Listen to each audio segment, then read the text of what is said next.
Section today. It was about sacrament. Well, talked about the Pharisees and how they made their tassels longer and showing off like they have a greater relationship or whatever than everyone else does with God. And this is something that the Jewish people did on their garments. They tied tassels on each corner to remember and reflect on the 613 commandments that Moses gave out. So pride, as we know, is a terrible thing and not godly-like. And the Lord requires humility. So I build houses for a living. Well, I oversee building houses. I don't physically do that.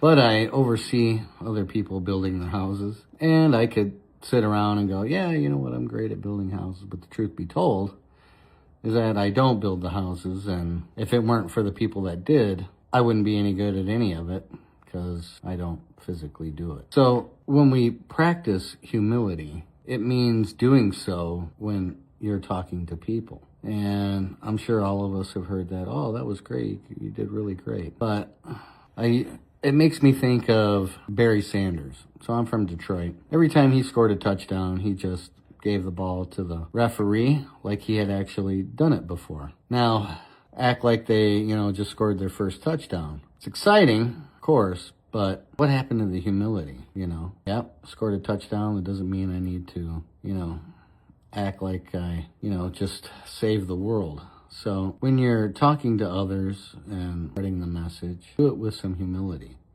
Not everybody knows the same things that each other knows, and we can all learn something from each other. I've been having a conversation with a relative of mine about Jews and Jesus and how they are the ones to blame for killing Jesus. There is a truth in that statement. However, this is part of God's plan. Jesus dying was part of God's plan. He used the people that did it to fulfill that plan. Did they have a choice in the matter? It's hard to say, but God's plan was going to be done no matter what. So that's how all that came about. And I hope everyone seeks to understand more of the Bible, an incredible book, so much knowledge and just a vast wealth of the way we should live and how we should treat others. Stay safe out there, everyone. I love you all. Pray for you all. God bless and amen.